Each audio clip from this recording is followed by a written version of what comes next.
Është e kuptueshme që 80 vjet e mësuar të shohim një model. Dhe ajo që ndodhi në dhomën ovale aty ishte shoktuese. Pra, ishte mësuar që Zelenski është ky mbrojtës i madh, rezistuesi. Në fundit mund të bëjë edhe pyetjen që po në rast se dorëzohet Zelenski, çfarë do negociojë Trumpi? Pra duket pak shokuese në këtë sens. Por pastaj duhet të shikosh gjërat më ftohtë. Për shembull, cila është ta shikosh ftohtë edhe të qëndrojmë fakteve. Pra morën vesh që 70% e amerikanëve po e mbështesin Trumpin. Morën vesh që gjithë diapazoni politik i rëndësishëm i Shtetet e Bashkuara të Amerikës po e mbështet administratën e tij.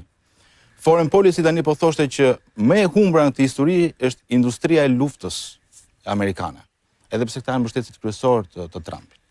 Njëkohësisht ka hapur shumë fronte. Pra, tani doli lajmi që ka nisur direkt negociatat me Hamasin. E dim se çfarë bëri me Venezuelën komplet ndryshim. Rritjen e tarifave të Kinës. Pra sigurisht që ka një plan shumë të gjerë.